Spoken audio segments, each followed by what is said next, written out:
Shri Nanak Pad Pankaj Vandan Pad Pankaj Vandana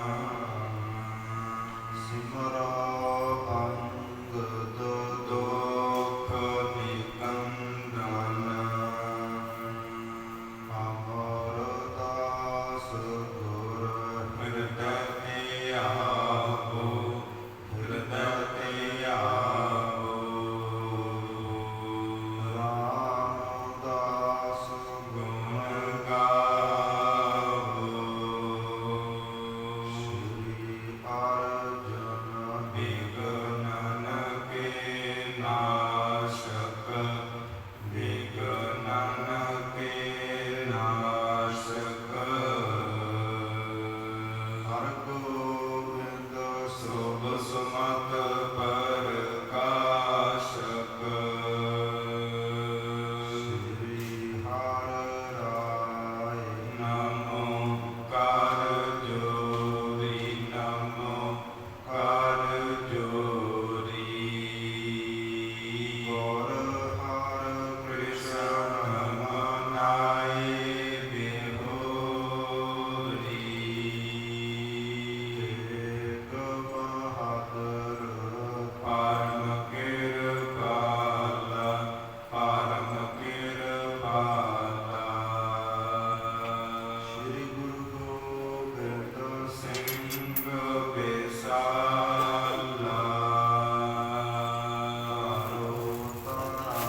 Par Pun Pun Sisa Pun Pun Sisa Nanda Bar Bar Jagadisa जिसमें अमृत ज्ञान है नानक भगत विराग गुरु ग्रंथ साहिब ओदत बंदा कर अनुराग श्री गुरु शब्द कमाए जिन जीते पंच विकार जिन संतन का वंदना सिर चरणन पर धार एक ओंकार सतगुरु ते प्रसाद सच होए वाहिगुरु जी की फतेह विघ्न विनाशन सोए वाहिगुरु जी की फतेह विघ्न विनाशन सोए पतत पावन भगत वशल कृपा निधान रहमतां दे सागर मेरी पीरी दे मालक ਸਾਹਿਬ ਸ਼੍ਰੀ ਗੁਰੂ ਹਰਗੋਬਿੰਦ ਸਾਹਿਬ ਜੀਆਂ ਦੇ ਪਾਵਨ ਔਰ ਪਵਿੱਤਰ ਅਸਥਾਨ ਦੇ ਉੱਪਰ ਸਾਹਿਬ ਸ਼੍ਰੀ ਗੁਰੂ ਗ੍ਰੰਥ ਸਾਹਿਬ ਜੀਆਂ ਦੇ ਚਰਨ ਪਰਸ ਰਹੀ ਗੁਰੂ ਰੂਪ ਗੁਰੂ ਖਾਲਸਾ ਸਾਧ ਸੰਗਤ ਜੀ ਸਤਿਗੁਰਾਂ ਦੀ ਅਪਾਰ ਕਿਰਪਾ ਬਖਸ਼ਿਸ਼ ਰਹਿਮਤ ਦਾ ਸਦਕਾ ਜੋ ਲੜੀਵਾਰ ਗੁਰ ਇਤਿਹਾਸ ਦੀਆਂ ਕਥਾ ਵਿਚਾਰਾਂ ਚੱਲ ਰਹੀਆਂ ਨੇ आओ विचारा दी सांझ पाउं गुर पंजां दशमेश पिता द्वारा बख्शिश कीती गई फतेह दोहराइए आरंभ दी आज्ञा पाइए आखो जी वाहिगुरु जी का खालसा वाहिगुरु जी की फतेह धन साहिब श्री गुरु नानक देव जियां जी जीवनी विचार रहे हाँ महाराज जिस समय भाई मरदाने नूं वचन कीते ने कि सुल्तानपुर लोधी का नगर छड्ड के जो जंगल नूं लंघ के नगर आउंदा है उस नगर दे विच जाना करो उत्थे एक फरिंदे नाम का मनुख है ਉਹਦੇ ਕੋਲੋਂ जा के रबाब लियाना करो सतगुरां दी आग्या पा करके भाई मरदाना उस नगर दे विच गया है नगर दे विच बहुत फरिंदे का घर लभ्या है लोकां नूं पुछया है पर किसी नूं पता नहीं किते घर नजर नहीं आया थक हार के भाई मरदाना बैठा है ਕੁਝ ਕੁ ਸਮੇਂ ਦੇ ਵਿੱਚ ਇੱਕ ਸੰਤ ਸਰੂਪ ਵਾਲਾ, ਮਹਾਂਪੁਰਖ ਰੂਪ ਵਾਲਾ ਆ ਕਰਕੇ ਭਾਈ ਮਰਦਾਨੇ ਨੂੰ ਪੁੱਛਣ ਲੱਗਾ ਹੈ ਕਿ ਮੁੱਖ ਦੇ ਉੱਪਰ ਇੰਨੀ ਚਿੰਤਾ ਹੈ, ਦੁੱਖ ਦੇ ਵਿੱਚ ਡੁੱਬੇ ਹੋਏ ਹੋ, ਸਰੀਰ ਥਕੇਵਾਂ ਮੰਨ ਰਿਹਾ ਹੈ, ਕਿਸ ਨੂੰ ਲੱਭ ਰਹੇ ਹੋ। ਭਾਈ ਮਰਦਾਨੇ ਨੇ ਸਾਰੀ ਗਾਥਾ ਦੱਸੀ ਹੈ ਕਿ ਮੈਂ ਇਸ ਨਗਰ ਵਿੱਚ ਰਹਿਣ ਵਾਲੇ ਭਾਈ ਫਰਿੰਦੇ ਨੂੰ ਲੱਭ ਰਿਹਾ ਹਾਂ, ਪਰ ਕਿਸੇ ਨੂੰ ਉਹਦਾ ਪਤਾ ਨਹੀਂ, ਕਿਸੇ ਨੂੰ ਉਹਦੇ ਘਰ ਦਾ ਐਡਰੈਸ ਨਹੀਂ ਪਤਾ। ਤੇ ਉਹ ਸਤਿਪੁਰਸ਼ ਕਹਿਣ ਲੱਗਾ ਹੈ ਕਿ ਤੂੰ ਮੈਨੂੰ ਹੀ ਫਰਿੰਦਾ ਜਾਣ ਲੈ, ਮੇਰਾ ਨਾਮ ਹੀ ਫਰਿੰਦਾ ਹੈ। ਤੂੰ ਜਿਸ ਕਾਰਜ ਵਾਸਤੇ ਆਇਆ ਹੈ, ਆਰ ਬਾਬ ਲੈ ਅਤੇ ਸਾਹਿਬ ਸ੍ਰੀ ਗੁਰੂ ਨਾਨਕ ਦੇਵ ਜੀਆਂ ਦੇ ਪਾਸ ਜਾਣਾ ਕਰ। ਧੰਨ ਭਾਈ ਮਰਦਾਨਾ ਜੀ ਪੁੱਛਣ ਲੱਗੇ ਨੇ ਕਿ ਆਪ ਜੀ ਕੌਣ ਹੋ, ਕਿੱਥੋਂ ਆਏ ਹੋ, ਇਸ ਰਬਾਬ ਦਾ ਕੀ ਮੁੱਲ ਹੈ, ਕੀ ਆਪ ਜੀਆਂ ਨੂੰ ਇਸ ਰਬਾਬ ਦੀ ਭੇਟਾ ਦੇਵਾਂ। ਉਹ ਸਤਿਪੁਰਸ਼ ਕਹਿਣ ਲੱਗਾ ਹੈ ਕਿ ਇਸ ਰਬਾਬ ਦੀ ਭੇਟਾ ਭਾਈ ਮਰਦਾਨਾ ਜੀ ਆਪ ਜੀ ਦੇ ਨਹੀਂ ਸਕਦੇ। ਜੇਕਰ ਆਪ ਜੀ ਦੇਵੋਗੇ ਤਾਂ ਵੀ ਮੈਂ ਇਹਦੀ ਭੇਟਾ ਨਹੀਂ ਲਵਾਂਗਾ, ਕਿਉਂਕਿ ਆਪ ਜੀ ਗੁਰੂ ਨਾਨਕ ਦੇ ਸੇਵਕ ਹੋ, ਉਹਦੇ ਵੱਲੋਂ ਘੱਲੇ ਗਏ ਹੋ। ਭਾਈ ਮਰਦਾਨਾ ਜੀ ਵੇਖ ਕਰਕੇ ਰਬਾਬ ਨੂੰ ਬੜਾ ਹੈਰਾਨ ਹੋਇਆ ਹੈ ਕਿ ਬੜੀ ਸੁੰਦਰ ਰਬਾਬ ਹੈ, ਅੱਜ ਤੱਕ ਇਹਦੇ ਦਰਸ਼ਨ ਨਹੀਂ ਕੀਤੇ। ਭਾਈ ਫਰਿੰਦੇ ਨੂੰ ਪੁੱਛਣਾ ਕੀਤਾ ਹੈ ਕਿ ਇਹ ਰਬਾਬ ਕਿੱਥੋਂ ਬਣਾਈ ਹੈ, ਕਿੱਥੋਂ ਲਿਆਂਦੀ ਹੈ। ਭਾਈ ਫਰਿੰਦਾ ਜੀ ਦੱਸਣ ਲੱਗਾ ਹੈ ਕਿ ਇਸ ਲੋਕ ਮਾਤ ਲੋਕ ਦੀ ਇਹ ਰਬਾਬ ਨਹੀਂ, ਤੇ ਮਾਤ ਲੋਕ ਦੇ ਵਿੱਚ ਰਹਿਣ ਵਾਲਿਆਂ ਲੋਕਾਂ ਦੇ ਕੋਲ ਇਹ ਰਬਾਬ ਭਾਈ ਮਰਦਾਨੇ ਵਜਾਵੀ ਵੀ ਨਾ। ਜਦੋਂ ਵੀ ਇਸ ਰਬਾਬ ਨੂੰ ਵਜਾਉਣ ਦਾ ਦਿਲ ਕੀਤਾ ਤੇ ਗੁਰੂ ਨਾਨਕ ਦੇਵ ਜੀਆਂ ਦੀ ਹਜ਼ੂਰੀ ਵਿੱਚ ਹੀ ਵਜਾਇਆ। ਇਹ ਪਰਲੋਕ ਦੀ ਰਬਾਬ ਹੈ, ਸਤਿਖੰਡ ਦੀ ਰਬਾਬ ਹੈ। ਇਸ ਪ੍ਰਕਾਰ ਆਪਸ ਦੇ ਵਿੱਚ ਵਿਚਾਰਾਂ ਹੋ ਰਹੀਆਂ ਨੇ। ਭਾਈ ਮਰਦਾਨਾ ਜੀ ਪੁੱਛਣ ਲੱਗਾ ਹੈ ਕਿ ਤੁਸੀਂ ਇਸ ਰਬਾਬ ਦਾ ਮੁੱਲ ਕਿਉਂ ਨਹੀਂ ਲੈਣਾ, ਕਿਉਂ ਇਹ ਰਬਾਬ ਫਰੀ ਦੇ ਵਿੱਚ ਭੇਟਾ ਕਰਨੀ ਚਾਹੁੰਦੇ ਹੋ। ਇਸ ਪ੍ਰਕਾਰ ਗੱਲਾਂ ਚੱਲ ਰਹੀਆਂ ਨੇ। ਭਾਈ ਫਰਿੰਦਾ ਕਹਿਣ ਲੱਗਾ ਹੈ ਕਿ ਇਹਦੀ ਭੇਟਾ ਨਹੀਂ ਲੈਣੀ, ਹਾਂ ਤੇਰੇ ਨਾਲ ਜਾ ਕਰਕੇ ਸਾਹਿਬ ਸ੍ਰੀ ਗੁਰੂ ਨਾਨਕ ਦੇਵ ਜੀਆਂ ਦੇ ਦਰਸ਼ਨ ਜ਼ਰੂਰ ਕਰਾਂਗਾ। ਦੋਨੋਂ ਜਾਣੇ ਚੱਲੇ ਨੇ। ਰਸਤੇ ਦੇ ਵਿੱਚ ਆਪਸੀ ਵਿਚਾਰਾਂ ਕਰਦੇ ਹੋਏ, ਸਮਾਂ ਬਤੀਤ ਕਰਦੇ ਹੋਏ ਧੰਨ ਸਾਹਿਬ ਸ੍ਰੀ ਗੁਰੂ ਨਾਨਕ ਦੇਵ ਜੀਆਂ ਦੇ ਪਾਸ ਪਹੁੰਚੇ ਨੇ। ਮਹਾਰਾਜ ਸਮਾਧੀ ਦੇ ਅੰਦਰ ਆਪਣਾ ਧਿਆਨ ਲਾ ਕਰਕੇ ਬੈਠੇ ਨੇ। ਆ ਕਰਕੇ ਦੋਨਾਂ ਨੇ ਨਮਸਕਾਰ ਕੀਤੀ ਹੈ, ਵੰਦਨਾ ਕੀਤੀ ਹੈ, ਸਤਿਗੁਰਾਂ ਪਾਸ ਬੈਠ ਗਏ ਨੇ। ਧੰਨ ਸਾਹਿਬ ਸ੍ਰੀ ਗੁਰੂ ਨਾਨਕ ਦੇਵ ਜੀ ਸਮਾਧੀ ਤੋਂ ਬਾਹਰ ਆਏ ਨੇ ਅਤੇ ਪੁੱਛਣਾ ਕੀਤਾ ਹੈ, ਭਾਈ ਮਰਦਾਨੇ ਰਬਾਬ ਲਿਆਉਣ ਵਿੱਚ ਇੰਨੀ ਦੇਰ ਕਿਉਂ ਲਾ ਦਿੱਤੀ? ਬੜਾ ਲੰਬਾ ਸਮਾਂ ਹੋ ਗਿਆ ਹੈ ਤੈਨੂੰ ਉਸ ਨਗਰ ਵਿੱਚ ਗਏ ਨੂੰ। ਭਾਈ ਮਰਦਾਨਾ ਜੀ ਦੱਸਣ ਲੱਗੇ ਨੇ ਕਿ ਗੁਰੂ ਜੀ ਤਿੰਨ ਦਿਨ ਮੈਨੂੰ ਜਾਣ ਵਿੱਚ ਬਤੀਤ ਹੋ ਗਏ ਸਨ। 3 ਦਿਨ ਉੱਥੇ ਰਹਿ ਕਰਕੇ ਇਸ ਰਬਾਬ ਨੂੰ ਲੱਭ ਰਿਹਾ ਸੀ ਤੇ 3 ਦਿਨ ਹੀ ਮੈਨੂੰ ਆਉਣ ਵਿੱਚ ਬਤੀਤ ਹੋਏ ਨੇ। ਤੇ ਜੋ ਮੇਰੇ ਨਾਲ ਇਹ ਸਤਿਪੁਰਸ਼ ਆਇਆ ਹੈ ਨਾ, ਇਹਨੇ ਮੈਨੂੰ ਇਹ ਰਬਾਬ ਭੇਟਾ ਕੀਤੀ ਹੈ, ਇਹਨੇ ਰਬਾਬ ਲਿਆ ਕੇ ਦਿੱਤੀ ਹੈ। ਜੋ ਭਾਈ ਫਰਿੰਦਾ ਹੈ ਕੋਲ ਬੈਠਾ ਸਤਿਗੁਰਾਂ ਨੂੰ ਨਮਸਕਾਰ ਕਰਦਾ ਹੈ। ਇਸ ਪ੍ਰਕਾਰ ਕੁਝ ਸਮਾਂ ਬਤੀਤ ਹੋਇਆ ਹੈ ਤੇ ਭਾਈ ਫਰਿੰਦਾ ਕਹਿਣ ਲੱਗਾ ਹੈ ਕਿ ਮਹਾਰਾਜ ਹੁਣ ਮੈਨੂੰ ਛੁੱਟੀਆਂ ਬਖਸ਼ੋ, ਮੈਂ ਵਾਪਸ ਚਲਾ ਜਾਵਾਂ। ਭਾਈ ਮਰਦਾਨਾ ਜੀ ਉਸ ਫਰਿੰਦੇ ਨਾਮ ਦੇ ਆਦਮੀ ਨੂੰ ਵਿਦਾ ਕਰਨ ਵਾਸਤੇ ਉਸ ਦੇ ਅੱਗੇ ਅੱਗੇ ਤੁਰੇ ਨੇ ਕਿ ਜਰਾ ਕੁ ਜੰਗਲ ਦਾ ਰਸਤਾ ਲੰਘਾ ਆਉਂਦਾ ਹੈ। ਜਦੋਂ ਪਿੱਛੇ ਮੁੜ ਕੇ ਕੁਝ ਸਮੇਂ ਬਾਅਦ ਝਾਕੇ ਨੇ ਤੇ ਮਗਰ ਕੁਝ ਵੀ ਨਜ਼ਰ ਨਹੀਂ ਆਇਆ। ਸਾਰਾ ਕੁਝ ਹੀ ਅਲੋਪ ਹੋ ਗਿਆ ਹੈ। ਭਾਈ ਫਰਿੰਦਾ ਕਿਤੇ ਨਜ਼ਰ ਨਹੀਂ ਆਉਂਦਾ। ਭਾਈ ਮਰਦਾਨਾ ਜੀ ਵਿਚਾਰਾ ਕਰਦੇ ਕਰਦੇ ਆਪਸੀ ਮਨ ਵਿੱਚ ਸੋਚ ਰਹੇ ਨੇ ਕਿ ਮੇਰੇ ਅੱਖਾਂ ਨੂੰ ਕੋਈ ਰੋਗ ਨਹੀਂ, ਮੇਰੀਆਂ ਅੱਖਾਂ ਬਿਲਕੁਲ ਠੀਕ ਨੇ, ਮੈਨੂੰ ਦੂਰ ਤੱਕ ਨਜ਼ਰ ਆਉਂਦਾ ਹੈ। ਹੋਰ ਜਿਹੜੇ ਪਸ਼ੂ ਪੰਛੀ ਨੇ, ਜੰਗਲ ਹੈ, ਰੁੱਖ ਹੈ, ਫੁੱਲ ਨੇ, ਫਲ ਨੇ, ਸਭ ਕੁਝ ਨਜ਼ਰ ਆਉਂਦੇ ਨੇ, ਪਰ ਭਾਈ ਫਰਿੰਦਾ ਕਿਤੇ ਨਜ਼ਰ ਨਹੀਂ ਆਉਂਦਾ। ਭਰਮ ਦੇ ਸਹਿਤ ਦੌੜਿਆ ਆ ਕਰਕੇ ਗੁਰੂ ਨਾਨਕ ਦੇਵ ਜੀਆਂ ਪਾਸ ਕਿ ਮਹਾਰਾਜ ਇਹ ਕੀ ਕੌਤਕ ਹੋਇਆ ਹੈ, ਮੈਨੂੰ ਦੱਸਣਾ ਕਰੋ। ਭਾਈ ਫਰੰਦਾ ਕਿਤੇ ਨਜ਼ਰ ਨਹੀਂ ਆਇਆ, ਪਤਾ ਨਹੀਂ ਕਿਸ ਰਸਤੇ ਚਲਿਆ ਗਿਆ ਹੈ, ਅਲੋਪ ਹੋ ਗਿਆ ਹੈ। ਧੰਨ ਸਾਹਿਬ ਸ੍ਰੀ ਗੁਰੂ ਨਾਨਕ ਦੇਵ ਜੀ ਦੱਸਣ ਲੱਗੇ ਕਿ ਭਾਈ ਮਰਦਾਨੇ ਇਹ ਸਵਰਗਾਂ ਦਾ ਰਾਗੀ ਹੈ। ਇਹ ਸਪੈਸ਼ਲ ਸਾਨੂੰ ਰਬਾਬ ਦੇਣ ਵਾਸਤੇ ਹੀ ਮਾਤ ਲੋਕ ਦੇ ਆਇਆ ਸੀ, ਤੇ ਜਿਹੜੀ ਇਹ ਰਬਾਬ ਹੈ ਇਹ ਵੀ ਸੱਚਖੰਡ ਦੇ ਵਿੱਚੋਂ ਆਈ ਹੋਈ। ਇਸ ਪ੍ਰਕਾਰ ਗੱਲਾਂ ਹੋ ਰਹੀਆਂ ਨੇ। ਸਾਹਿਬ ਸ੍ਰੀ ਗੁਰੂ ਨਾਨਕ ਦੇਵ ਜੀ ਕਹਿਣ ਲੱਗੇ, ਭਾਈ ਮਰਦਾਨੇ ਹੁਣ ਰਬਾਬ ਆਪਣੇ ਹੱਥਾਂ ਵਿੱਚ ਲੈ, ਜਰਾ ਕਰ ਰਬਾਬ ਨੂੰ ਵਜਾਉਣਾ ਕਰ।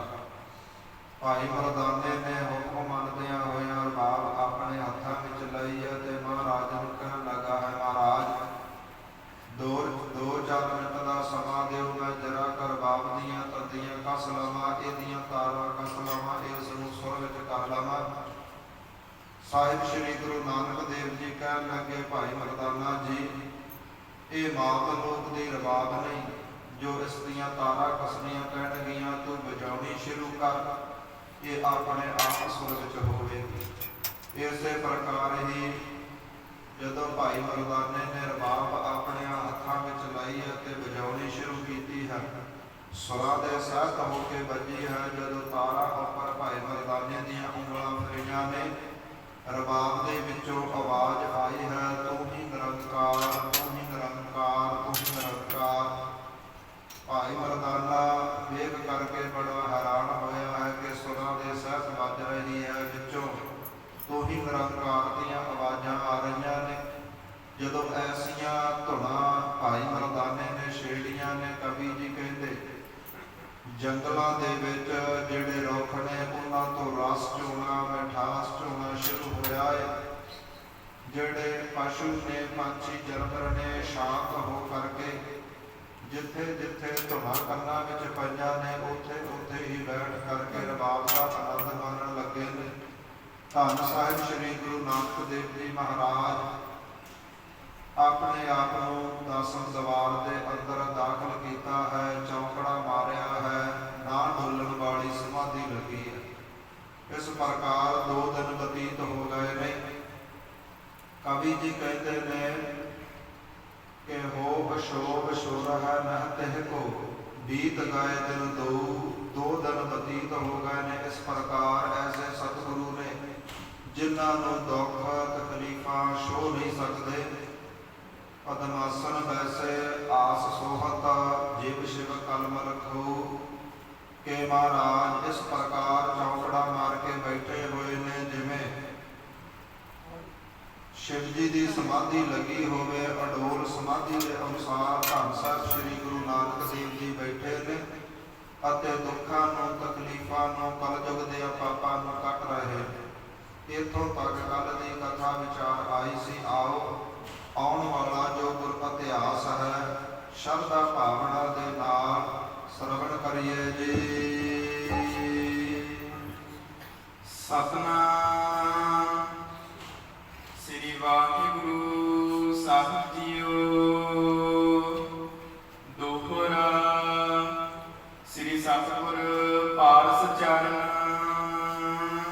ਕਵੀ ਜੀ 36ਵੇਂ ਅਧਿਆਏ ਦੀ ਆਰੰਭਤਾ ਦੇ ਵਿੱਚ ਦੋਹਰਾ ਲਿਖ ਕੇ ਧੰਨ ਸਾਹਿਬ ਸ੍ਰੀ ਗੁਰੂ ਨਾਨਕ ਦੇਵ ਜੀਆਂ ਦੇ ਚਰਨਾਂ ਦਾ ਮੰਗਲ ਕਰਦੇ ਨੇ। ਸ੍ਰੀ ਸਤਿਗੁਰ ਪਾਰਸ ਚਰਨ ਕਿ ਜੋ ਧੰਨ ਸਾਹਿਬ ਸ੍ਰੀ ਗੁਰੂ ਨਾਨਕ ਦੇਵ ਜੀਆਂ ਦੇ ਚਰਨ ਨੇ, ਉਹ ਪਾਰਸ ਦੀ ਨਿਆਈ ਹੈ।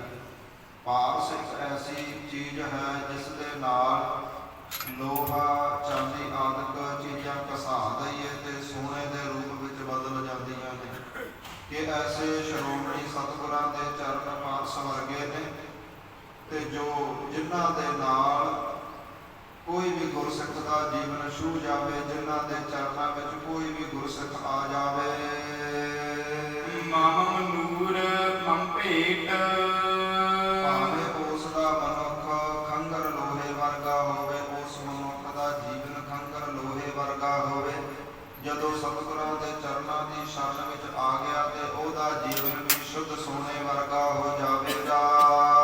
ਕੰਚਨ ਸੋ ਹੋਵਹਿ ਜਬਹਿ, ਕਵੀ ਜੀ ਕਹਿੰਦੇ ਉਹਦਾ ਜੀਵਨ ਲੋਹੇ ਤੋਂ ਸੋਨੇ ਦੇ ਵਿੱਚ ਬਦਲ ਜਾਵੇਗਾ। ਐਸੀ ਸ਼ੁੱਧਤਾ, ਐਸੀ ਮਿੱਤਰਤਾ ਆ ਜਾਵੇਗੀ। ਲਗਹਿ ਨ ਜਮ ਕੀ ਫੇਟ। ਦੂਸਰੀ ਗੱਲ ਇਹ ਹੈ ਕਿ ਜੋ ਵੀ ਮਨੁੱਖ ਪੂਰੇ ਸਤਿਗੁਰਾਂ ਦੇ ਚਰਨਾਂ ਦੇ ਪਾਸ ਆ ਗਿਆ, ਉਹਨਾਂ ਦੇ ਸ਼ਰਨ ਦਾ ਆਸਰਾ ਤੱਕ ਲਿਆ, ਲਗਹਿ ਨ ਜਮ ਕੀ ਫੇਟ, ਮਾਤ ਲੋਕ ਉੱਪਰ ਉਹਨਾਂ ਦਾ ਜੀਵਨ ਉਜਲ ਸੋਨੇ ਵਰਗਾ ਹੋ ਜਾਵੇਗਾ। ਤੇ ਜਦੋਂ ਮਾਤ ਲੋਕ ਨੂੰ ਛੱਡ ਕੇ ਪਰਲੋਕ ਜਾਣਗੇ, ਲਗਹਿ ਨ ਜਮ ਕੀ ਫੇਟ, ਉਹਨਾਂ ਨੂੰ ਜਮਾਂ ਦੀ ਕੋਈ ਫੇਟ ਵੀ ਨਹੀਂ ਲੱਗੇਗੀ, ਜਮਾਂ ਦਾ ਦੰਡ ਨਹੀਂ ਸਹਿਣਾ ਪਵੇਗਾ। ਗਵਿਆ ਛੰਦ ਲੱਗੀ ਸਮਾਧ ਬਿਤੇ ਦਿਨ ਦੋ। ਕਵੀ ਜੀ ਕਹਿੰਦੇ ਇਸ ਪ੍ਰਕਾਰ ਜਦੋਂ ਭਾਈ ਮਰਦਾਨਾ ਜੀ ਰਬਾਬ ਵਜਾ ਰਹੇ ਨੇ, ਸਤਿਗੁਰਾਂ ਦੀ ਅਡੋਲ ਸਮਾਧੀ ਲੱਗੀ ਹੈ, ਲੱਗੀ ਸਮਾਧ ਬਿਤੇ ਦਿਨ ਦੋ ਦਿਨ ਬਤੀਤ ਹੋ ਚੁੱਕੇ ਨੇ। ਲੋਚਨ ਕਮਲ ਨ ਬਿਕਸੇ। ਧੰਨ ਸਾਹਿਬ ਸ੍ਰੀ ਗੁਰੂ ਨਾਨਕ ਦੇਵ ਜੀਆਂ ਦੇ ਨੇਤਰ ਭਾਵ ਅੱਖਾਂ ਬੰਦ ਨੇ, ਕਦੇ ਵੀ ਨਹੀਂ ਖੋਲੇ। ਮਰਦਾਨੇ ਤਨ ਸ਼ੁਦਾ ਅਦਕ ਭੀ। ਤੇ ਦੂਸਰੇ ਪਾਸੇ ਭਾਈ ਮਰਦਾਨਾ ਸਤਿਗੁਰਾਂ ਦੇ ਪਾਸ ਬੈਠਾ ਹੈ, ਸਤਿਗੁਰਾਂ ਦੇ ਅੱਖਾਂ ਖੋਲਣ ਦੀ ਉਡੀਕ ਕਰ ਰਿਹਾ ਹੈ, ਕਿਉਂਕਿ ਭਾਈ ਮਰਦਾਨੇ ਦੇ ਸਰੀਰ ਨੂੰ ਬਹੁਤੀ ਭੁੱਖ ਲੱਗੀ ਹੈ। ਪ੍ਰਾਨ ਜਾਵੇ ਜਿਉ ਨਿਕਸੇ। ਭਾਈ ਮਰਦਾਨਾ ਜੀ ਕਹਿੰਦੇ ਭੁੱਖ ਹੀ ਨਹੀਂ, ਏਦਾਂ ਲੱਗਦਾ ਹੈ ਕਿ ਅੱਜ ਤਾਂ ਮੇਰੇ ਪ੍ਰਾਣ ਨਿਕਲ ਜਾਣਗੇ, ਸਾਹ ਨਿਕਲ ਜਾਣਗੇ। ਕੋ ਮਾਨਵ ਕਹਿ ਦ੍ਰਿਸ਼ਟ ਨ ਆਵੇ। ਤੇ ਮੈਨੂੰ ਘੋਰ ਜੰਗਲ ਦੇ ਵਿੱਚ ਸਾਡੇ ਤੋਂ ਬਿਨਾ ਹੋਰ ਕੋਈ ਮਨੁੱਖ ਨਜ਼ਰ ਨਹੀਂ ਆਉਂਦਾ। ਜਹ ਤੇ ਜਾਤੇ ਖਾਨਾ। ਜਿਹਦੇ ਕੋਲੋਂ ਮੈਂ ਕੁਝ ਖਾਣ ਵਾਸਤੇ ਮੰਗ ਲਵਾਂ, ਕੋਈ ਭੋਜਨ ਪਦਾਰਥ ਮੰਗਾ ਲਵਾਂ। ਉਤੋਂ ਨਿਕਟ ਨਿਰਮਲ ਜਲ ਸੀਤਲ। ਤੇ ਨੇੜੇ ਕਿਤੇ ਵੀ ਨਿਰਮਲ ਜਲ, ਜਿਹੜਾ ਠੰਡਾ ਜਲ ਨਜ਼ਰ ਨਹੀਂ ਆਉਂਦਾ। ਇਕ ਹਵੈ ਕਰਹਿ ਸੋ ਪਾਨਾ। ਜੇਕਰ ਜਲ ਹੀ ਵਗਦਾ ਹੋਵੇ ਕੋਲ, ਮੈਂ ਉਸ ਨੂੰ ਪੀ ਕਰਕੇ ਆਪਣੀ ਪਿਆਸ ਬੁਝਾ ਲਵਾਂ। ਦੋਹਰਾ ਤਦ ਕਰ ਪ੍ਰਭ ਕੋ ਜਾਏ ਨਹੀਂ। ਭਾਈ ਮਰਦਾਨਾ ਐਸਾ ਮਜਬੂਰ ਹੋਇਆ ਬੈਠਾ ਹੈ, ਸਤਿਗੁਰਾਂ ਨੂੰ ਇਸ ਪ੍ਰਕਾਰ ਛੱਡ ਕੇ ਜਾ ਵੀ ਨਹੀਂ ਸਕਦਾ। ਮਨ ਮਹਿ ਕਰਤ ਵਿਚਾਰ। ਤੇ ਮਨ ਦੇ ਅੰਦਰ ਇਸ ਪ੍ਰਕਾਰ ਭਾਈ ਮਰਦਾਨਾ ਵਿਚਾਰਾਂ ਕਰਨ ਲੱਗਾ ਹੈ। ਕਹਿ ਬਿਨ ਬੀਤਹਿ ਸੰਗ ਦਿਨ। ਮਨ ਦੇ ਅੰਦਰ ਸੋਚਦਾ ਹੈ ਭਾਈ ਮਰਦਾਨਾ ਕਿ ਇਹਨਾਂ ਦੇ ਨਾਲ ਮੇਰੀ ਬੜੀ ਔਖੀ ਨਿਭੇਗੀ, ਇਹਨਾਂ ਦੇ ਨਾਲ ਨਿਭਣੀ ਨਹੀਂ। ਹੋਵਕੇ ਕਸ਼ਟ ਅਪਾਰ। ਬਹੁਤੇ ਭਾਰੇ ਕਸ਼ਟ ਸਹਿਣੇ ਪੈਣਗੇ। 2 ਦਿਨ ਹੋ ਗਏ ਨੇ, ਸਤਿਗੁਰੂ ਜੀ ਸਮਾਧੀ ਅੰਦਰ ਨੇ, ਅੱਖਾਂ ਨਹੀਂ ਖੋਲਦੇ, ਕੋਈ ਬਚਨ ਵਿਲਾਸ ਨਹੀਂ ਕਰਦੇ। ਮੈਂ ਭੁੱਖ ਦੇ ਨਾਲ ਮਰਿਆ ਜਾ ਰਿਹਾ ਹਾਂ, ਇਹਨਾਂ ਦੇ ਨਾਲ ਰਹਿਣਾ ਬੜਾ ਔਖਾ ਹੋਵੇਗਾ। ਸੂਰਠਾ ਆਪਕੇ ਦੇਹ ਮਝਾਰ ਆਵਹੇ। ਮਨ ਦੇ ਅੰਦਰ ਭਾਈ ਮਰਦਾਨਾ ਜੀ ਸੋਚ ਰਹੇ ਨੇ, ਜਦੋਂ ਵੀ ਸਤਿਗੁਰੂ ਜੀ ਸਮਾਧੀ ਤੋਂ ਬਾਹਰ ਆਉਣਗੇ, ਮੰਗੋ ਵਿਦਾ ਮੈਂ। ਇਹਨਾਂ ਤੋਂ ਮੈਂ ਹੁਣ ਛੁੱਟੀ ਮੰਗ ਲੈਣੀ ਹੈ। ਜਾਵੋ ਆਪਨ ਅਗਾਰ। ਤੇ ਆਪਣੇ ਨਗਰ ਨੂੰ, ਆਪਣੇ ਪਿੰਡਾਂ ਨੂੰ ਵਾਪਸ ਮੁੜ ਜਾਵਾਂਗਾ। ਕਠਨ ਰਹਿਨ ਹੈ ਸੰਗ ਇਨ। ਇਹਨਾਂ ਦੇ ਨਾਲ ਰਹਿਣਾ ਤਾਂ ਬੜਾ ਔਖਾ ਹੈ, ਇਹਨਾਂ ਦੇ ਨਾਲ ਰਹਿਣਾ ਤੇ ਭੁੱਖੇ ਮਰ ਜਾਣਾ ਹੈ। ਗਵਿਆ ਛੰਦ ਬਹੁਤ ਸੁਦਾ ਮੈਂ ਭਇਓ ਵਿਹਾਲਾ। ਇਸ ਪ੍ਰਕਾਰ ਭਾਈ ਮਰਦਾਨਾ ਜੀ ਭੁੱਖ ਦੇ ਨਾਲ ਬਹੁਤਾ ਦੁਖੀ ਹੋਇਆ ਹੈ। ਭੋਜਨ ਹਾਥ ਨ ਆਇਓ। 2 ਦਿਨ ਹੋ ਗਏ ਨੇ, ਭਾਈ ਮਰਦਾਨੇ ਨੇ ਆਪਣੇ ਹੱਥਾਂ ਵਿੱਚ ਕੋਈ ਫੁਲਕਾ, ਕੋਈ ਪ੍ਰਸ਼ਾਦਾ ਫੜ ਕੇ ਨਹੀਂ ਵੇਖਿਆ। ਕਾਜ ਨਹਿ ਸਕਾਈ ਦੀਨ ਦਿਆਲਾ। ਤੇ ਦੂਜਾ ਸਤਿਗੁਰਾਂ ਨੂੰ ਘੋਰ ਜੰਗਲਾਂ ਵਿੱਚ ਛੱਡ ਕੇ ਵੀ ਨਹੀਂ ਜਾ ਸਕਦਾ। ਬਣੀ ਕਠਨ ਦੁਖ ਇਸ ਪਾਇਓ। ਪ੍ਰਕਾਰ ਬੜੀ ਔਖੀ ਘੜੀ ਬਣ ਗਈ ਹੈ ਭਾਈ ਮਰਦਾਨੇ ਤੇ। ਅਸਮੰਜਸ ਵੀ ਦੋਨੋਂ ਬਾਤੈ। ਦੋਵੇਂ ਹੀ ਗੱਲਾਂ ਬੜੀਆਂ ਔਖੀਆਂ ਨੇ, ਭੁੱਖ ਵੀ ਨਹੀਂ ਸਹੀ ਜਾਂਦੀ ਤੇ ਸਤਿਗੁਰਾਂ ਦੀ ਆਗਿਆ ਤੋਂ ਬਿਨਾਂ ਭਾਈ ਮਰਦਾਨਾ ਕਿਤੇ ਜਾ ਵੀ ਨਹੀਂ ਸਕਦਾ। ਨਿਕਟ ਰਹਿਣ ਪੁਰ ਜਾਣਾ। ਨਾ ਤਾਂ ਨਿਕਟ ਹੀ ਰਹਿ ਸਕਦਾ ਹੈ ਤੇ ਨਾ ਹੀ ਨਗਰ ਜਾ ਸਕਦਾ ਹੈ। ਜਦੋਂ ਭੁੱਖ ਲੱਗਦੀ ਹੈ, ਭਾਈ ਮਰਦਾਨੇ ਦਾ ਦਿਲ ਕਰਦਾ ਹੈ ਕਿ ਨਗਰ ਵੱਲ ਚਲਾ ਜਾਵਾਂ, ਕੁਝ ਛਕਿਆ ਆਵਾਂ। ਪਰ ਜਦੋਂ ਸਤਿਗੁਰਾਂ ਦੀ ਸਮਾਧੀ ਵੇਖਦਾ ਹੈ ਕਿ ਮਹਾਰਾਜ ਸਮਾਧੀ ਦੇ ਅੰਦਰ ਅਡੋਲ ਬੈਠੇ ਨੇ, ਇਹਨਾਂ ਦੇ ਕੋਲ ਕੋਈ ਨੇੜੇ ਨਹੀਂ, ਤੇ ਜਦੋਂ ਸਤਿਗੁਰੂ ਜੀ ਅੱਖਾਂ ਖੋਲਣਗੇ, ਜੇਕਰ ਮੈਂ ਨੇੜੇ ਨਜ਼ਰ ਨਾ ਆਇਆ ਤੇ ਮੇਰੇ ਤੇ ਗੁੱਸਾ ਕਰਨਗੇ। ਜਦੋਂ ਵੀ ਸਮਾਧੀ ਖੁੱਲੇਗੀ ਮੈਂ ਇਹਨਾਂ ਤੋਂ ਆਗਿਆ ਲੈ ਕੇ ਜਾਵਾਂਗਾ। ਇਸ ਪ੍ਰਕਾਰ ਭਾਈ ਮਰਦਾਨਾ ਦੋਨਾਂ ਗੱਲਾਂ ਦੇ ਵਿੱਚ ਫਸਿਆ ਹੋਇਆ ਹੈ। ਬੜੀ ਔਖੀ ਘੜੀ ਬਣੀ ਹੈ। ਕਰਤ ਵਿਚਾਰ ਰਾਤ ਸਭ ਬੀਤੀ। ਇਸ ਪ੍ਰਕਾਰ ਵਿਚਾਰਾ ਕਰਦੇ ਕਰਦੇ ਭਾਈ ਮਰਦਾਨੇ ਦੀ ਉਹ ਤੀਸਰੀ ਰਾਤ ਹੈ ਜੋ ਉਹ ਵੀ ਬਤੀਤ ਹੋ ਗਈ ਹੈ। ਭਇਓ ਉਤੇ ਮਨ ਭਾਨਾ। ਤੇ ਤੀਸਰੇ ਦਿਨ ਦੀ ਜਿਹੜੀ ਸਵੇਰ ਹੈ ਨਾ, ਉਹਦੇ ਵਿੱਚ ਸੂਰਜ ਚੜ੍ਹ ਆਇਆ ਹੈ। ਅੰਬਕ ਅੰਬਜ ਵਿਕਸੇ ਤਹਿ ਛਿਨ। ਧੰਨ ਸਾਹਿਬ ਸ੍ਰੀ ਗੁਰੂ ਨਾਨਕ ਦੇਵ ਜੀਆਂ ਨੇ ਕਮਲ ਦੇ ਫੁੱਲ ਵਰਗੀਆਂ ਪੰਖੜੀਆਂ ਵਰਗੇ ਆਪਣੇ ਨੇਤਰ ਖੋਲੇ ਨੇ। ਭਏ ਸੁਚੇਤ ਸਰੀਰਾ। ਮਹਾਰਾਜ ਸੱਚਖੰਡ ਤੋਂ ਵਾਪਸ ਸਰੀਰ ਦੇ ਵਿੱਚ ਆਏ ਨੇ, ਸਮਾਧੀ ਖੋਲੀ ਹੈ। ਮਰਦਾਨੇ ਕੇ ਕੁਰਕੀ ਲਖ ਕਰ। ਤੇ ਭਾਈ ਮਰਦਾਨੇ ਦੀਆਂ ਦਿਲਾਂ ਦੀਆਂ ਜਾਣਨ ਵਾਲੇ ਸਤਿਗੁਰੂ ਬੋਲੇ ਵਾਕ ਗੰਭੀਰਾ। ਮਹਾਰਾਜ ਅੱਖਾਂ ਖੋਲੀਆਂ ਨੇ, ਭਾਈ ਮਰਦਾਨੇ ਨੂੰ ਦੁਖੀ ਵੇਖਿਆ ਹੈ। ਸਤਿਗੁਰੂ ਜੀ ਬੋਲੇ ਨੇ, ਕਹਿ ਬਿਦ ਕੀ ਸੁਧ ਬਦਹੁ ਆਪਨੀ। ਕਹਿਣ ਲੱਗੇ ਧੰਨ ਸਾਹਿਬ ਸ੍ਰੀ ਗੁਰੂ ਨਾਨਕ ਦੇਵ ਜੀ, ਭਾਈ ਮਰਦਾਨਾ ਜੀ ਜੋ ਆਪ ਜੀ ਦੇ ਮਨ ਅੰਦਰ ਵਿਚਾਰਾਂ ਚੱਲ ਰਹੀਆਂ ਨੇ ਉਹ ਦੱਸਣਾ ਕਰੋ। ਬਦਨ ਰਹਿਓ ਮੁਰਝਾਇਓ। ਆਪ ਜੀ ਦਾ ਮੁਖ ਕਿਸ ਪ੍ਰਕਾਰ ਮੁਰਝਾਇਆ ਹੋਇਆ ਹੈ, ਕਿਉਂ ਮੁਖ ਦੇ ਉੱਪਰ ਇੰਨੇ ਦੁੱਖ ਆਏ ਨੇ। ਸੁਨ ਕਰ ਸ੍ਰੀ ਨਾਨਕ ਕੇ ਬਚਨਾ। ਇਸ ਪ੍ਰਕਾਰ ਗੁਰੂ ਨਾਨਕ ਦੇਵ ਜੀਆਂ ਨੇ ਜਦੋਂ ਪੁੱਛਿਆ ਹੈ, ਕਹਿਣ ਲੱਗੋ ਵਿਕਲਾਇਓ। ਬਹੁਤ ਦੁੱਖਾਂ ਦੇ ਸਹਿਤ ਭਾਈ ਮਰਦਾਨਾ ਕਹਿਣ ਲੱਗਾ ਹੈ, ਛੁਦਾ ਪਿਆ ਪਿਪਾਸਾ ਤੁਮਰੇ ਨਿਵਰੇ। ਕਹਿਣ ਲੱਗਾ ਮਹਾਰਾਜ ਆਪ ਜੀਆਂ ਨੂੰ ਤਾਂ ਭੁੱਖ ਪਿਆਸ ਲੱਗਦੀ ਨਹੀਂ। ਦਿਨ ਤੇ ਕਸ਼ਟ ਨਾ ਕੋ। ਇਸ ਲਈ ਆਪ ਜੀਆਂ ਨੂੰ ਭੁੱਖ ਪਿਆਸ ਦਾ ਕੋਈ ਦੁੱਖ ਵੀ ਸਤਾਉਂਦਾ ਨਹੀਂ। ਕੈਸੇ ਤੁਮਕੋ ਆਨ ਵਿਆਪਕੇ। ਮਹਾਰਾਜ ਆਪ ਜੀਆਂ ਨੂੰ ਭੁੱਖ ਪਿਆਸ ਲੱਗ ਵੀ ਕਿਵੇਂ ਸਕਦੀ ਹੈ। ਬਰਾਬਰ ਸਿਰਜੇ ਸੋ। ਆਪ ਜੀਆਂ ਨੇ ਤਾਂ ਭੁੱਖ ਪਿਆਸ ਇਸ ਸੰਸਾਰ ਤੇ ਬਣਾਈ ਹੈ, ਇਸ ਸੰਸਾਰ ਨੂੰ ਸਿਰਜਿਆ ਬਣਾਇਆ ਹੈ। ਹਮਰਾ ਨਾਤਾ ਬਿਨ ਤਨ ਗੁਜ਼ਰਨਾ। ਮਹਾਰਾਜ ਮੇਰਾ ਤਾਂ ਮਨੁੱਖਾ ਸਰੀਰ ਆ, ਮੇਰਾ ਭੋਜਨ ਤੋਂ ਬਿਨਾ ਪਿਆਸ ਤੋਂ ਬਿਨਾ ਗੁਜ਼ਾਰਾ ਨਾ ਹੋਵੇਗਾ। ਆਸਨ ਬਸਨ ਨਿਤ ਚਾਹੋ। ਮੈਨੂੰ ਤਾਂ ਹਰ ਰੋਜ਼ ਪਾਉਣ ਵਾਸਤੇ ਵਸਤਰ ਤੇ ਖਾਣ ਵਾਸਤੇ ਭੋਜਨ ਚਾਹੀਦਾ ਹੈ। ਭਇਓ ਛੁਦਾ ਸੋ ਅਦਕ ਬਿਹਾਲਾ। ਮੈਂ ਤਾਂ ਮਹਾਰਾਜ ਭੁੱਖ ਦੇ ਨਾਲ ਮਰਿਆ ਜਾਂਦਾ ਹਾਂ। ਕਹਿੰਦੇ ਪ੍ਰਭ ਜੀ ਖਾਓ। ਮਹਾਰਾਜ ਹੁਣ ਤੁਸੀਂ ਦੱਸੋ ਮੈਂ ਕਿੱਥੋਂ ਭੋਜਨ ਖਾਵਾਂ। ਤੁਮ ਦੇ ਸੰਗ ਰੱਖਿਓ ਨਿਤ ਚਾਹਤ। ਮਹਾਰਾਜ ਜੇਕਰ ਮੈਨੂੰ ਆਪਣੇ ਨਾਲ ਰੱਖਣ ਦੀ ਇੱਛਾ ਹੈ ਨਾ, ਜੇ ਤੁਸੀਂ ਚਾਹੁੰਦੇ ਹੋ ਕਿ ਮਰਦਾਨਾ ਤੁਹਾਡੇ ਨਾਲ ਨਾਲ ਰਹੇ, ਦੂਰ ਛੁਦਾ ਕਰ ਮੋਰੀ। ਤੇ ਮੈਨੂੰ ਵੀ ਆਪਣੇ ਵਰਗੇ ਬਣਾ ਲਓ, ਮੈਨੂੰ ਵੀ ਭੁੱਖ ਪਿਆਸ ਨਾ ਲੱਗੇ। ਬਾਸੁਰ ਦੀਨ ਅਸਨ ਬਿਨ ਬੀਤੇ। ਮਹਾਰਾਜ 3 ਦਿਨ ਬਤੀਤ ਹੋ ਗਏ ਨੇ, ਬਹੁਤੀ ਭੁੱਖ ਲੱਗੀ ਹੈ, 3 ਦਿਨਾਂ ਤੋਂ ਭੋਜਨ ਨਹੀਂ ਛਕਿਆ। ਬਿਕਲ ਬਪੁਖ ਬਿਨ ਜੋਰੀ। ਮਹਾਰਾਜ ਮੈਂ ਭੁੱਖ ਦੇ ਨਾਲ ਬਹੁਤਾ ਦੁਖੀ ਹਾਂ, ਮੇਰਾ ਸਰੀਰ ਕਮਜ਼ੋਰੀ ਬਣ ਰਿਹਾ ਹੈ। ਕਹਿ ਬਿਦ ਮੋਹੇ ਮੋਹੇ ਨਿਰਬਾਹੂ। ਮਹਾਰਾਜ ਤੇਰੇ ਨਾਲ ਮੇਰੀ ਕਿਵੇਂ ਨਿਭੇਗੀ। ਅਸਨ ਅਰਜਨ ਚਿਤ ਚਾਹਾ। ਮੇਰਾ ਤਾਂ ਦਿਨ ਦੇ ਵਿੱਚ ਕਈ ਵਾਰੀ ਭੋਜਨ ਖਾਣ ਨੂੰ ਚਿੱਤ ਕਰਦਾ ਹੈ। ਇੱਕ ਨਿਰਬਲ ਤਨ ਦੂਸਰ ਪਦ ਸੋ। ਮਹਾਰਾਜ ਇੱਕ ਤਾਂ ਭੁੱਖ ਤੋਂ ਬਿਨਾ, ਭੁੱਖ ਦੇ ਨਾਲ ਭੋਜਨ ਤੋਂ ਬਿਨਾ ਮੇਰਾ ਸਰੀਰ ਕਮਜ਼ੋਰ ਹੋ ਜਾਂਦਾ ਹੈ, ਦੂਸਰਾ ਪੈਰਾਂ ਦੇ ਨਾਲ ਤੁਰਨਾ ਪੈਂਦਾ ਹੈ। ਸਦਾ ਪੰਥ ਅਬਗਾਹ।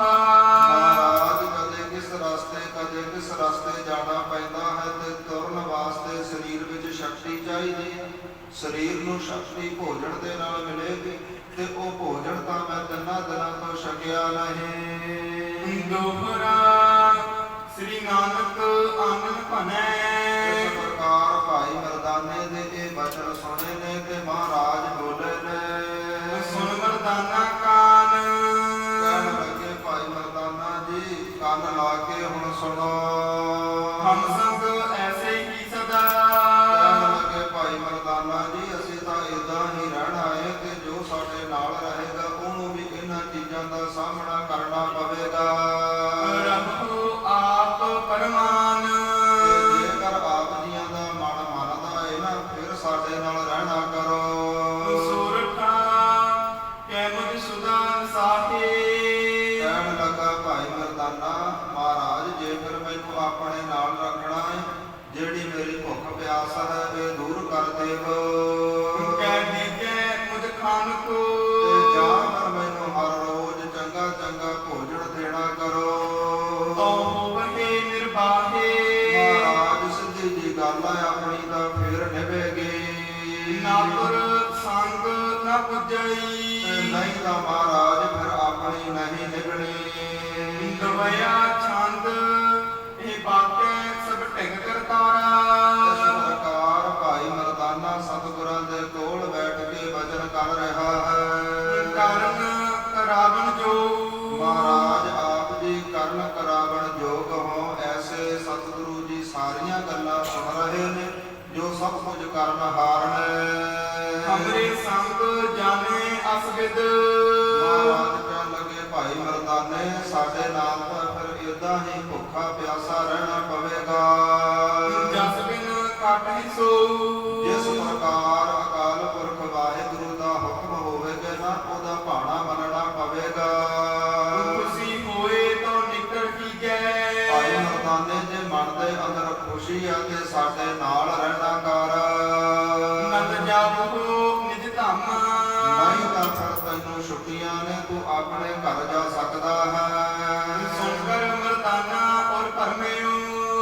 ਭਾਈ ਮਰਦਾਨੇ ਨੇ ਜਦੋਂ ਐਸੇ ਬਚਨ ਸੁਣੇ ਕਿ ਮਹਾਰਾਜ ਕਹਿ ਰਹੇ ਨੇ ਜੇਕਰ ਸਾਡੇ ਨਾਲ ਰਹਿਣਾ ਹੈ ਜੇ ਦਿਲ ਦੇ ਅੰਦਰ ਖੁਸ਼ੀ ਹੈ ਖੁਸ਼ੀ ਦੇ ਨਾਲ ਰਹਿਣਾ ਚਾਹਣਾ ਹੈ ਤੇ ਭਾਈ ਰਹਿਣਾ ਤੇ ਜੇਕਰ ਨਹੀਂ ਰਹਿਣਾ ਤੇ ਤੈਨੂੰ ਛੁੱਟੀਆਂ ਨੇ ਆਪਣੇ ਘਰ ਜਾ ਸਕਦਾ ਹੈ। ਭਾਈ ਮਰਦਾਨਾ ਇਹ ਬਚਨ ਸੁਣ ਕੇ ਆਪਣੇ ਹਿਰਦੇ ਅੰਦਰ ਬਹੁਤਾ ਭਰਮਿਆ ਹੈ। ਕਰੇ ਯਾਦ ਸੁਖ ਪਾਮਾ। ਤੇ ਭਾਈ ਮਰਦਾਨੇ ਨੂੰ ਆਪਣਾ ਪਰਿਵਾਰ ਚੇਤੇ ਆਇਆ ਹੈ ਆਪਣਾ ਪੁੱਤਰ ਅਤੇ ਆਪਣੀ ਵਹੁਟੀ ਘਰਵਾਲੀ ਚੇਤੇ ਆਈ ਹੈ। ਜਾਵਤ ਕੇਤ ਨਦੇਸ ਦੇਖੋ ਪ੍ਰਭ। ਤੇ ਭਾਈ ਮਰਦਾਨਾ ਫਿਰ ਉੱਠ ਕੇ ਖੜਾ ਹੋਇਆ ਹੈ ਕਹਿਣ ਲੱਗਾ ਮਹਾਰਾਜ ਫਿਰ ਮੈਂ ਤਾਂ ਆਪਣੇ ਘਰ ਨੂੰ ਚੱਲਿਆ। ਜੇ ਕੋਈ ਖਬਰ ਸਾਥ ਦੇਣੀ ਹੈ ਨਾ ਆਪਣੇ ਮਾਤਾ ਪਿਤਾ ਨੂੰ ਕੋਈ ਸੁਨੇਹਾ ਦੇਣਾ ਹੈ ਤੇ ਦੱਸਣਾ ਕਰੋ। ਸੁਧ ਤੁਮਰੀ ਸਭ ਦੇਵ। ਮਹਾਰਾਜ ਫਿਰ ਮੈਂ ਆਪ ਜੀਆਂ ਦੀ ਜਿਹੜੀ ਖਬਰ ਹੈ ਜੋ ਵੀ ਸੁਨੇਹਾ ਦੇਵੋਗੇ ਆਪ ਜੀਆਂ ਦੇ ਪਰਿਵਾਰ ਨੂੰ ਦੱਸਾਂਗਾ। ਭਇਓ ਤਿਆਰ ਚੱਲਣ ਕੋ ਘਰ ਜਬ। ਇਸ ਪ੍ਰਕਾਰ ਜਦੋਂ ਭਾਈ ਮਰਦਾਨਾ ਆਪਣੇ ਘਰ ਜਾਣ ਵਾਸਤੇ ਰਾਏ ਭੋਏ ਦੀ ਤਲਵੰਡੀ ਜਾਣ ਵਾਸਤੇ ਤਿਆਰ ਹੋਇਆ ਹੈ। ਬੋਲੇ ਅਲਖ ਅਭੇਉ। ਸਾਹਿਬ ਸ੍ਰੀ ਗੁਰੂ ਨਾਨਕ ਦੇਵ ਜੀ ਮਹਾਰਾਜ ਇਸ ਪ੍ਰਕਾਰ ਬੋਲੇ ਨੇ। ਸੁਸਾ ਆਵਾਸ ਰਬਾਬ ਧਰੀਜੈ। ਕਹਿਣ ਲੱਗੇ ਭਾਈ ਮਰਦਾਨਾ ਜੀ ਜੋ ਇਹ ਰਬਾਬ ਹੈ ਨਾ ਜਾਂਦੇ ਜਾਂਦੇ ਸਾਡੀ ਭੈਣ ਬੇਬੇ ਨਾਨਕੀ ਜੀ ਦੇ ਘਰ ਰੱਖ ਜਾਇਓ। ਬੋਹਰ ਜਾਹੋ ਮਰਦਾਨਾ। ਫਿਰ ਭਾਈ ਮਰਦਾਨੇ ਤੈਨੂੰ ਛੁੱਟੀਆਂ ਨੇ ਤੂੰ ਆਪਣੇ ਘਰ ਜਾ ਸਕਦਾ ਹੈ। ਕਰਨਾ ਨਿੰਦ ਕੇ ਸੁਣ ਕੇ ਬਚਨਾ। ਇਸ ਪ੍ਰਕਾਰ ਭਾਈ ਮਰਦਾਨੇ ਨੇ ਜਦੋਂ ਕਿਰਪਾ ਨਿਧਾਨ ਸਤਿਗੁਰੂ ਗੁਰੂ ਨਾਨਕ ਦੇਵ ਜੀਆਂ ਦੇ ਬਚਨ ਸੁਣੇ ਨੇ ਪੁਰ ਮਹਿ ਕੀਓ ਪਿਆਨਾ।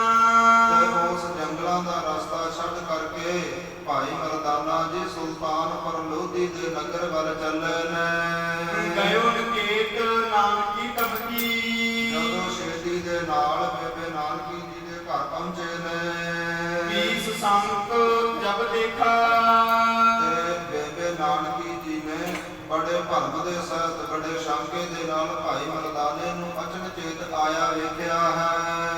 ਸੁੰਦਰ ਪੀੜਾ ਦੀਨ ਵਿਛਾਈ। ਬੜਾ ਸੁੰਦਰ ਪੀੜਾ ਵਿਛਾਇਆ ਹੈ ਬੜਾ ਸੁੰਦਰ ਪਲੰਘ ਵਿਹੜੇ ਦੇ ਵਿੱਚ ਵਿਛਾਉਣਾ ਕੀਤਾ ਹੈ। ਆਦਰ ਦੀਨ ਵਸੇਖਾ। ਬਹੁਤੇ ਸਤਿਕਾਰ ਦੇ ਨਾਲ ਆਦਰ ਦੇ ਨਾਲ ਸਨਮਾਨ ਦੇ ਨਾਲ ਭਾਈ ਮਰਦਾਨੇ ਨੂੰ ਬਿਠਾਇਆ ਹੈ। ਬਹੁਤ ਦਿਵਸ ਮਹਿ ਹਮ ਕਰ ਆਇਓ। ਬੇਬੇ ਨਾਨਕੀ ਜੀ ਕਹਿਣ ਲੱਗੇ ਭਾਈ ਮਰਦਾਨਾ ਜੀ ਬੜੇ ਦਿਨ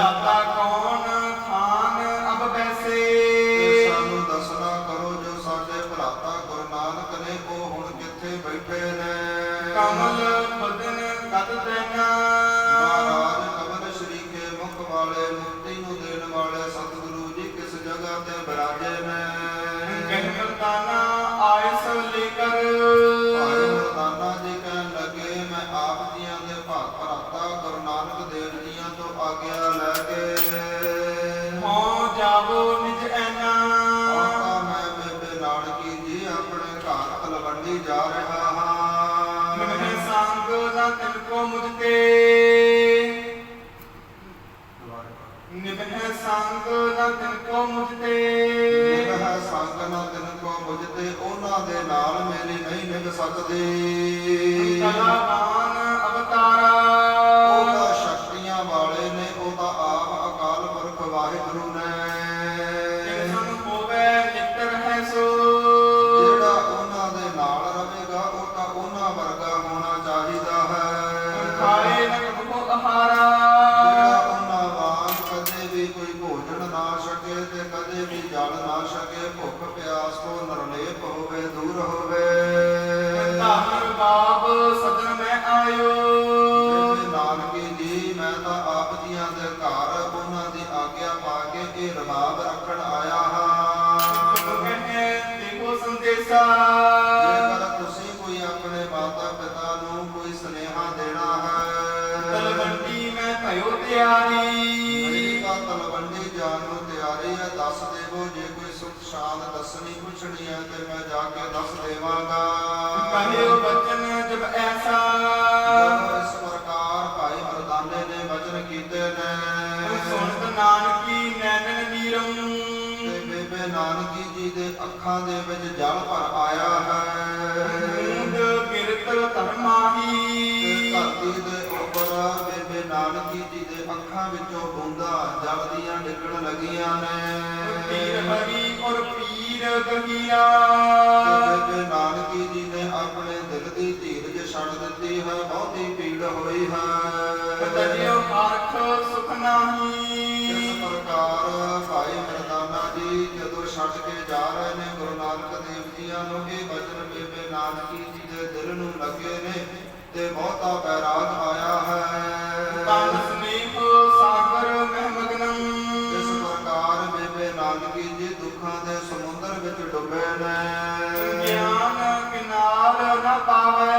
ਤੇ ਗਿਆਨ ਰੂਪੀ ਕੋਈ ਵੀ ਕਿਨਾਰਾ ਨਜ਼ਰ ਨਹੀਂ ਆਉਂਦਾ ਨਿਤ ਨਾਨਕ ਰੂਪ ਜਹਾਜੂ ਨਾ ਤਾਂ ਗੁਰੂ ਨਾਨਕ ਰੂਪ ਜਹਾਜ਼ ਵੀ ਨਜ਼ਰ ਆਉਂਦਾ ਹੈ ਜਿਸ ਅਲੰਬ ਤਰ ਜਾਵੇ ਜਿਸ ਦਾ ਆਸਰਾ ਲੈ ਕਰਕੇ ਬੇਬੇ ਨਾਨਕੀ ਜੀ ਦੁੱਖਾਂ ਦੇ ਸਮੁੰਦਰ ਤੋਂ ਬਾਹਰ ਆਵੇ ਦਾਸੀ ਤੁਲਸਾ ਬੀਤੀ ਕੇ ਸਮ ਜੋ ਘਰ ਦੀ ਨੌਕਰ ਹੈ ਤੁਲਸਾ ਦਾਸੀ ਉਹ ਕਦੇ ਕਦੇ ਸਹਾਰਾ ਹੌਸਲਾ ਦਿੰਦੀ ਹੈ ਉਬਰਨ ਧੀਰ ਸੋਦੇ ਕਿ ਬੇਬੇ ਨਾਨਕੀ ਜੀ ਇਹਨਾਂ ਦੁੱਖਾਂ ਦੇ ਵਿੱਚੋਂ ਬਾਹਰ ਆਵੇ ਪਹੁੰਚਤ ਬਦਨੰ ਭੰਤ ਦਿਲਾਸਾ ਤੇ ਉਹ ਤੁਲਸਾ ਦਾਸੀ ਬੇਬੇ ਨਾਨਕੀ ਜੀ ਦੇ ਹੰਝੂ ਪੂੰਝਦੀ ਹੈ ਮੋਢੇ ਉੱਪਰ ਹੱਥ ਰੱਖ ਕਰਕੇ ਦਿਲਾਸੇ ਦਿੰਦੀ ਹੈ ਜਤਨ ਅਨੇਕ ਕਰਈ ਬਹੁਤੇ ਯਤਨ ਉਸ ਤੁਲਸਾ ਦਾਸੀ ਨੇ ਕੀਤੇ ਨੇ ਕਿ ਬੇਬੇ ਨਾਨਕੀ ਜੀ ਚੁੱਪ ਹੋ ਜਾਣਾ ਰੋਦਨ ਕਰਤ ਨ ਨਿਵਰੈ ਕਿਤ ਬਿਦ ਤੇ ਰੋਦਨ ਕਰਤ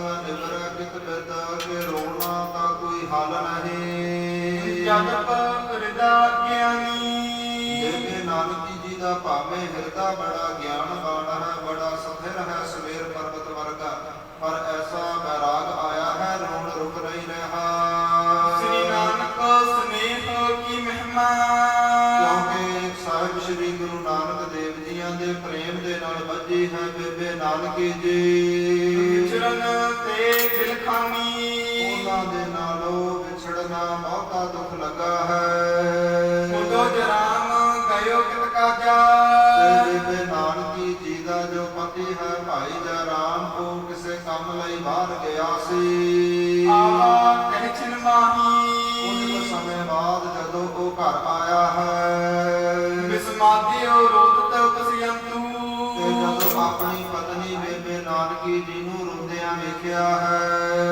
ਤੁਲਸਾ ਸੋਬਚ ਪ੍ਰਾਹੀ ਤੇ ਜੋ ਘਰ ਦੀ ਨੌਕਰ ਹੈ ਤੁਲਸਾ ਦਾਸੀ ਉਸ ਤੱਕ ਬੋਲਿਆ ਹੈ ਕਹੋ ਕੈਸੇ ਕਿਆ ਭਇਓ ਕਾਜਾ। ਕਹਿਣ ਲੱਗਾ ਹੈ ਤੁਲਸਾ ਤੂੰ ਦਸਣਾ ਕਾਰ, ਇਹ ਨਾਨਕੀ ਕਿਉਂ ਰੋ ਰਹੀ ਹੈ? ਕੈਸਾ ਕੋਈ ਐਸਾ ਮਾੜਾ ਕੰਮ ਕੀ ਹੋਇਆ ਹੈ? ਲੋਲਤ ਕਾਲੂ ਤਨਿਆ। ਕਿਉਂ ਬਾਬਾ ਕਲਿਆਣ ਚੰਦ ਦੀ ਪੁੱਤਰੀ ਰੋ ਰਹੀ ਹੈ? ਤੁਲਸਾ ਭਗਤ ਭਣਤ ਚੱਲਿਓ ਮਰਦਾਨਾ। ਇਸ ਪ੍ਰਕਾਰ ਜਦੋਂ ਤੁਲਸਾ ਦਾਸੀ ਨੇ ਭਾਈ ਜੈ ਰਾਮ ਨੂੰ ਦੱਸਿਆ ਹੈ ਕਿ ਗੁਰੂ ਨਾਨਕ ਦੇਵ ਜੀਆਂ ਦਾ ਸਾਥ ਛੱਡ ਕੇ, ਗੁਰੂ ਨਾਨਕ ਦੇਵ ਜੀਆਂ ਦਾ ਸੰਗ ਛੱਡ ਕੇ ਭਾਈ ਮਰਦਾਨਾ ਹੁਣ ਚੱਲਿਆ ਹੈ। ਏਕਲ ਭਰਾਤਾ ਗੁਣਿਆ। ਤੇ ਬੇਬੇ ਨਾਨਕੀ ਜੀ ਨੇ ਇਹ ਹਿਰਦੇ ਅੰਦਰ ਵਿਚਾਰਿਆ ਹੈ ਕਿ ਜੋ ਮੇਰਾ ਭਰਾਤਾ ਗੁਰੂ ਨਾਨਕ ਹੁਣ ਜੰਗਲਾਂ ਵਿੱਚ ਇਕੱਲਾ ਰਹੇਗਾ। ਮੋਹੇ ਉਦਾਸੂ ਜਾਵੇ ਵਿਦੇਸਾ। ਮੋਹੇ ਉਦਾਸੂ ਇਸ ਲਈ ਉਦਾਸ ਹੈ ਬੇਬੇ ਨਾਨਕੀ, ਮੇਰਾ ਜਿਹੜਾ ਭਰਾਤਾ ਹੈ ਹੁਣ ਪਤਾ ਨਹੀਂ ਜੰਗਲਾਂ ਤੋਂ ਅੱਗੇ ਕਿਸ ਦੇਸ਼ ਵਿਦੇਸ਼ ਵਿੱਚ ਚਲਾ ਜਾਵੇਗਾ। ਵਿਚਰਨ ਕੋ ਦੁਖ ਮਾਨਾ। ਇਸ ਲਈ ਉਹਨਾਂ ਤੋਂ ਵਿਛੋੜੇ ਦੀ ਪੀੜ ਝੱਲੀ ਨਹੀਂ ਗਈ। ਉਹ ਵਿਛੋੜਾ ਇਹਨਾਂ ਨੂੰ ਤੰਗ ਕਰ ਰਿਹਾ ਹੈ। ਭਾਈ ਜੈ ਰਾਮ ਬੇਬੇ ਨਾਨਕੀ ਜੀ ਮਨ ਅੰਦਰ ਸੋਚ ਰਹੇ ਨੇ ਕਿ ਭਾਈ ਮਰਦਾਨਾ ਉਹਨਾਂ ਦਾ ਸਾਥ ਛੱਡ ਕੇ ਆਪਣੇ ਨਗਰ ਨੂੰ ਚੱਲੇ ਨੇ। ਹੁਣ ਗੁਰੂ ਨਾਨਕ ਦੇਵ ਜੀਆਂ ਦੀ ਕੋਈ ਖਬਰ ਨਹੀਂ, ਜੰਗਲਾਂ ਦੇ ਵਿੱਚ ਕਿੱਥੇ ਬਿਰਾਜੇ ਨੇ ਤੇ ਉਹ ਅੱਗੇ ਕਿਸ ਦੇਸ਼ ਵਿਦੇਸ਼ ਅੰਦਰ ਚਲੇ ਜਾਣਗੇ। ਫਿਰ ਕਿੰਨਾ ਸਮਾਂ ਉਹਨਾਂ ਦੇ ਦਰਸ਼ਨ ਨਹੀਂ ਹੋਣੇ। ਇਸ ਵਿਛੋੜੇ ਨੂੰ ਨਾ ਝੱਲਦੀ ਹੋਈ ਬੇਬੇ ਨਾਨਕੀ ਜੀ ਸੋਚ ਸੋਚ ਕੇ ਨੈਣੋਂ ਨੀਰ ਬਹਾ ਰਹੀ ਹੈ, ਰੋ ਰਹੀ ਹੈ। ਇਹ ਦੁੱਖ ਦਾ ਕਾਰਨ ਹੈ। ਇੱਥੋਂ ਤੱਕ ਅੱਜ ਦੀ ਕਥਾ ਵਿਚਾਰ ਆਈ ਹੈ। ਆਉਣ ਵਾਲੀ ਕਥਾ ਵਿਚਾਰ ਕੱਲ੍ਹ ਦੀਆਂ ਦੀਵਾਨਾਂ ਅੰਦਰ ਸ਼੍ਰਵਣ ਕਰਾਵਾਂਗੇ। ਕਿਵੇਂ ਭਾਈ ਮਰਦਾਨਾ ਜੀ ਆਪਣੇ ਨਗਰ ਅੰਦਰ ਜਾਣਗੇ, ਕਿ ਇਸ ਦਾ ਉਪਾਏ ਭਾਈ ਜੈ ਰਾਮ ਜੀ ਕਰਨਗੇ ਕਿ ਜਿਸ ਕਾਰਨ ਬੇਬੇ ਨਾਨਕੀ ਜੀ ਰੋਣੋਂ ਹਟ ਜਾਣ। ਇਹ ਕੱਲ੍ਹ ਦੀਆਂ ਕਥਾ ਵਿਚਾਰਾਂ ਵਿੱਚ ਸ਼੍ਰਵਣ ਕਰਾਂਗੇ। ਅੱਜ ਇੱਥੇ ਹੀ ਵਿਸ਼ਰਾਮ ਲੈ ਕੇ ਸਮਾਪਤੀ ਕਰਦੇ ਹਾਂ ਜੀ। ਹੋਈਆਂ ਭੁੱਲਾਂ ਚੁੱਕਾਂ ਦੀ ਖਿਮਾ ਬਖਸ਼ਣੀ, ਗੁਰੂ ਦਾ ਇਤਿਹਾਸ ਸ਼ਬਦ ਜਾਣ ਕੇ ਆਪਣੇ ਹਿਰਦਿਆਂ ਵਿੱਚ ਵਸਾਉਣਾ, ਤਾਂ ਜੋ ਸਾਡਾ ਲੋਕ ਅਤੇ ਪਰਲੋਕ ਸਬਰ ਸਕੇ। ਆਓ ਆਨੰਦ ਸਾਹਿਬ ਦੀ ਗੁਰਬਾਣੀ ਦੇ ਨਾਲ ਜੁੜੀਏ, ਸਮਾਪਤੀ ਕਰੀਏ ਜੀ। ਸਤਨਾਮ ਸ਼੍ਰੀ ਵਾਹਿਗੁਰੂ ਸਾਹਿਬ ਜੀ। ਰਾਮਪਤੀ ਮਹੱਲਾ ਤੀਜਾ। ਆਨੰਦ ਇੱਕ ਓੰਕਾਰ ਸਤਿਗੁਰ ਪ੍ਰਸਾਦ। ਆਨੰਦ ਭਇਆ ਮੇਰੀ ਮਾਏ, ਸਤਿਗੁਰੂ ਮੈਂ ਪਾਇਆ। ਸਤਿਗੁਰ ਕਾ ਪਾਇਆ ਸਹਿਜ ਸੇਤੀ, ਮਨ ਵਜੀਆਂ ਵਧਾਈਆਂ। ਰਾਗ ਰਤਨ ਪਰਵਾਰ ਭਰੀਆ, ਸ਼ਬਦ ਗਾਵਣ ਆਈਆ। ਸ਼ਬਦੋ ਕਾ ਗਾਵਹਾਰੀ, ਕੇਰਾ ਮਨ ਜਿਨੀ ਵਸਾਇਆ। ਕਹੈ ਨਾਨਕ ਅਨੰਦ ਹੋਆ, ਸਤਿਗੁਰੂ ਮੈਂ ਪਾਇਆ। ਏ ਮਨ ਮੇਰਿਆ ਤੂੰ ਸਦਾ ਰਹੋ ਹਰਿ ਨਾਮੇ, ਹਰਿ ਨਾਮ ਰਹੋ ਤੂੰ ਮਨ ਮੇਰੇ। ਦੁਖ ਸਭ ਵਿਸਾਰਨਾ, ਵਿਕਾਰ ਉਹ ਕਰੇ ਤੇਰਾ ਕਾਰਜ ਸਭ ਸਵਾਰਨਾ। ਸਭਨਾ ਗੱਲਾਂ ਸਮਰੱਥ ਸੁਆਮੀ, ਸੋ ਕਿਉ ਮਨਹੁ ਵਿਸਾਰੀ। ਨਾਨਕ ਮਨ ਮੇਰੇ ਸਦਾ ਰਹੋ ਹਰਿ ਨਾਮੇ। ਸਾਹਿਬਾ ਧਿਆਨ ਨਾਹੀ ਕਰ ਤੇਰਾ, ਕਰਤਾ ਤੇਰਾ ਸਭ ਕਿਛ ਹੈ। ਜਿਸ ਦੇਹ ਸੋ ਪਾਵੈ, ਸਦਾ ਸਿਫਤ ਸਲਾਹ ਤੇਰੀ। ਨਾਮ ਮਨ ਵਸਾਵੈ, ਨਾਮ ਜਿਨ ਮਨ ਵਸਿਆ। ਬਾਜੀ ਸ਼ਬਦ ਕਨੇਰੇ, ਕਹਿ ਨਾਨਕ ਸੱਚੇ ਸਾਹਿਬ ਕਿਆ ਨਾਹੀ ਕਰ ਤੇਰਾ। ਸਚਾ ਨਾਮ ਮੇਰਾ ਆਧਾਰੋ, ਸਚ ਨਾਮ ਆਧਾਰ ਮੇਰਾ। ਜਿਨ ਭੁੱਖਾਂ ਸਭ ਗਵਾਈਆਂ, ਸ਼ਾਂਤ ਸੁਖ ਮਨ ਆਈ ਵਸਿਆ। ਜਿਨ ਇੱਛਾ ਸਭ ਪੁਜਾਈਆਂ, ਕੁਰਬਾਨ ਕੀਤਾ ਗੁਰ ਬਿਟਹੁ। ਜਿਸ ਦੀਆਂ ਇਹ ਵਡਿਆਈਆਂ, ਨਾਨਕ ਸੁਣੋ ਸੰਤ ਹੋ ਸਬਦ ਧਰਮ ਪਿਆਰੋ। ਸਚਾ ਨਾਮ ਮੇਰਾ ਆਧਾਰੋ।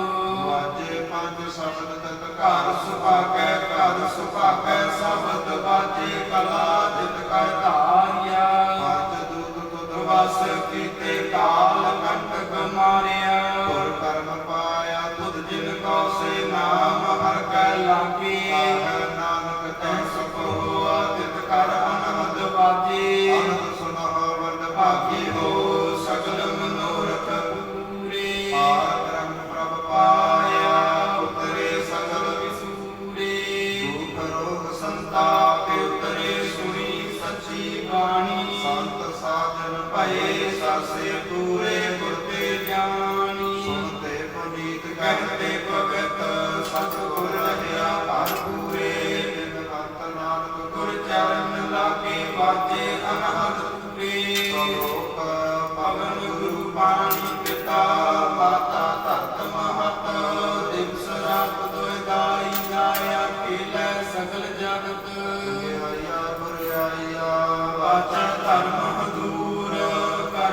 ਆਪੋ ਆਪਣੀ